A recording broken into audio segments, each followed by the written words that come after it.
Hello everybody, I'm Gwen Campbell-Mindes. Welcome to Gwen's Bookish Ramblings, and today we are on the second book of this series, What Katy Did at School. So, what happens in What Katy Did at School? Well, Katy goes to boarding school. The reason why Katy winds up going to boarding school is because her mother, her dear departed mother's cousin, Olivia, comes to visit, and Olivia Page takes one look at Katy, who is 16 going on 17, who is the housekeeper, who is the matriarch of the family, and looks at Dr. Carr and says, your daughter is lacking in girlish excitement, that her concern is that Katy has become so very responsible, so very adult, that she doesn't know how to have fun, how to be a girl, how to be a child anymore. And despite Katy's protests, her father gets talked into it because he feels that, that she is becoming careworn. She's 16, that, she shouldn't be feeling like she has to be too grave, too adult. And so her father basically sends her away to boarding school because if she's at boarding school, she will be with a bunch of other girls, she will have no responsibilities other than studying, and his hope was to make sure that she wouldn't become old and careworn before her years. So he sends her to school, and at school is where they meet this lovely young lady who is, as I said last week, my favorite fictional character of all time. I don't have a lot of favorites. I mean, I have books that I come back to, but I can't ever pick out a favorite book because there are other books that I come back to as much as What Katy Did and all the other books in this series. I have authors that I come back to. There are authors that I think are better than Susan Coolidge that I come back to as much as, it's difficult. But for whatever reason, Rose Red had just caught my fancy, and I love her. Rose Red is the young lady here who has decided to use a sponge and a towel as a veil and a cockade on the side of her head. Because, you see, the young ladies, keep in mind, it's 1869 when this is taking place, and they're in a very, very small town, and there is no bathhouse attached to the school. If they want to have a proper bath where you bathe with hot water and get wet all over and all of that stuff, then you have to go to the bathhouse. Instead of going to the bathhouse every day, you bathe by having a sponge bath, which is an inconvenient and difficult sort of thing. Katy insists, in fact, upon her father getting her a washstand in her bedroom so that she and Clover can both have a sponge bath every day in the, privacy of their own rooms. But to have a proper bath, to bathe, fully, properly, hot water, full thing, you go to the other end of the village, and so you bring a towel and a sponge and a cake of soap. And Rose, who is just so tired of previous years at this school, having been told to get your crash towel and sponge, decides to wear them, and basically manages to offend the sensibilities of Miss Jane, who is walking the girls there. And Rose is always getting in trouble. Rosamond Redding, called Rose Red, is forever getting in trouble because she discovers one time that the chest of drawers between them is in fact a set of drawers in a big hole in the wall in effect, and so if you pull out the drawers, you can crawl through to the other room. And she tries to do this one time when they were supposed to be having silent study hour, and then Miss Jane arrives and Rose gets stuck halfway through, and it's a big kerfuffle, and she winds up in trouble again. Rose is a delight. Rose is the one who is behind the formation of the SSUC, the Society for the Suppression of Unladylike Conduct, which started when Katy was complaining about girls making eyes at boys that they shouldn't. It's 1869. There are a lot more rules about flirting back then than there are now. And Katy is deeply unhappy about this, and Rose insists that they should start up a society that is about suppressing unladylike conduct. She'll join. And so you have just this, and so you just have this delightful, fun figure. You have the story, you have the poem as performed by Esther Dearborn at the first meeting about Miss Jane, who ran to catch me on the spot if I the slightest rule forgot, believing and excusing not. Miss Jane, who lurked outside my door all day in hopes that I would disobey and some low whisper word would say, Miss Jane. And halfway through the poem, Rose breaks in, improvising rapidly. Who down the hall is creeping now with stealthy step, but knowing not how exactly to discover. And broke in Rose, improvising rapidly. Next moment came a knock at the door. It was Miss Jane.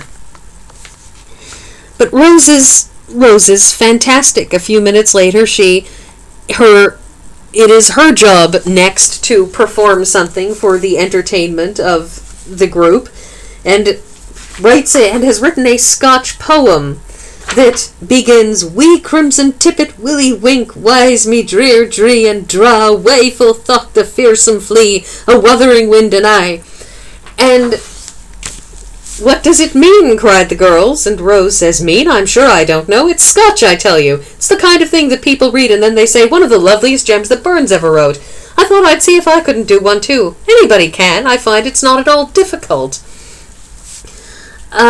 You can see this is the sort of person that Rose is, and she's like this through the whole book.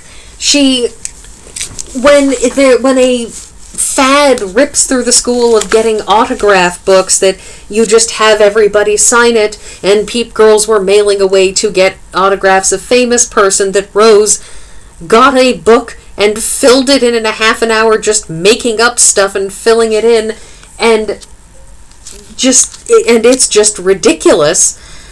And she says, and I was listening to Lily go on about how all these famous people, and I just thought, I can just make a book and have done with. And that's what she does. This particular image, of course, to get back to Katy and Clover for a moment, is at Christmas, because the problem is that Hillsover is too far away for the girls to go home for Christmas.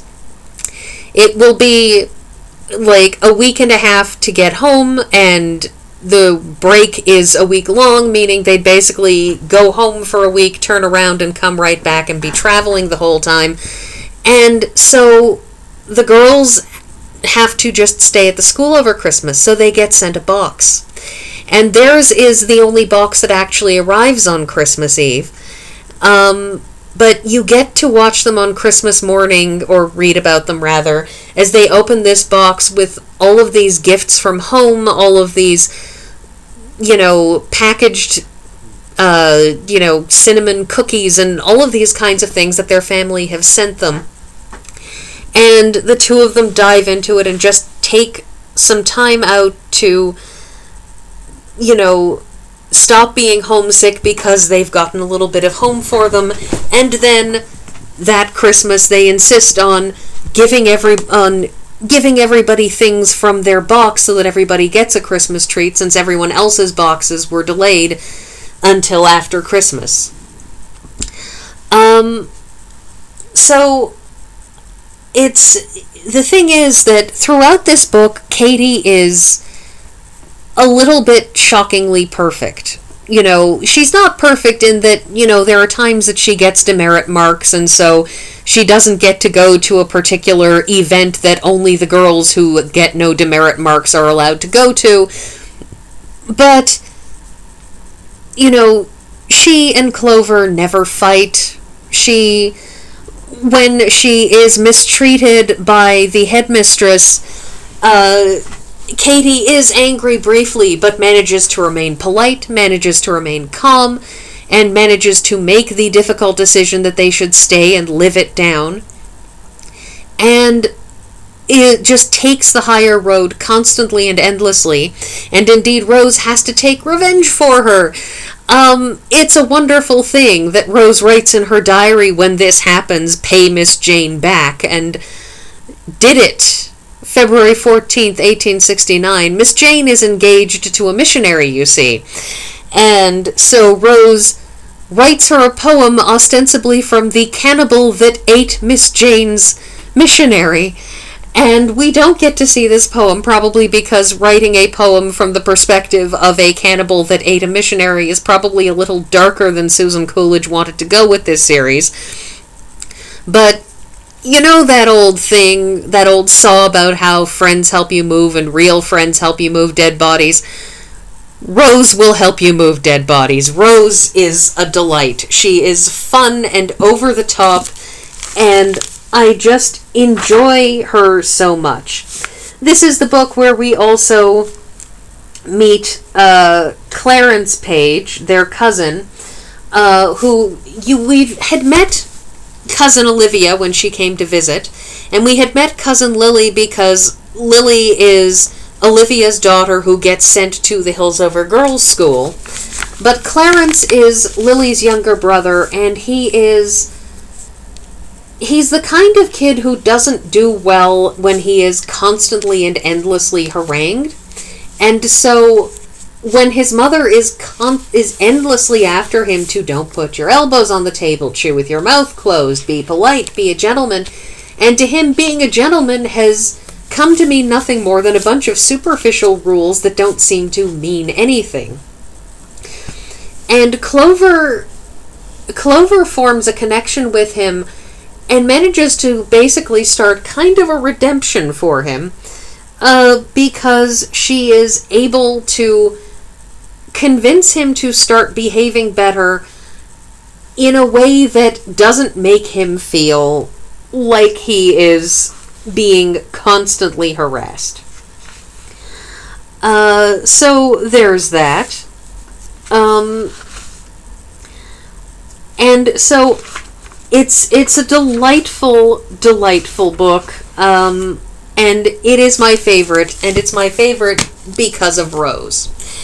Now, my favorite Rose moment actually happens in the next book, so we're not going to go there, but this second book, the joy of it is Rose. The joy of it is Rose, who is imperfect, who is a character. The interesting thing about Susan Coolidge is you could compare her in some ways to Lucy Maud Montgomery. But the difference between the two of them, the difference between Susan Coolidge and a lot of people is that Susan Coolidge is very determined to have characters. That is, strange people, funny people, amusing people, weird people. She's very determined to have this panoply of weirdness, of over-the-top people, of people who are just, this whole endless parade of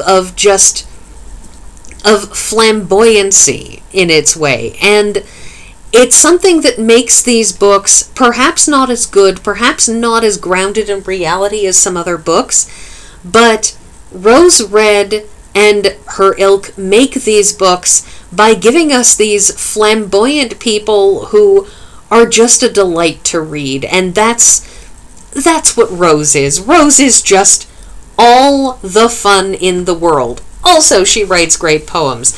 Like I said, poems, big thing, especially in these first two books, but there is poetry through this series all the way, but mostly in these first two books.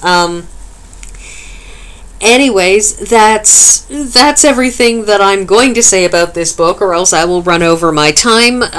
So that is everything, and I will see you all next week.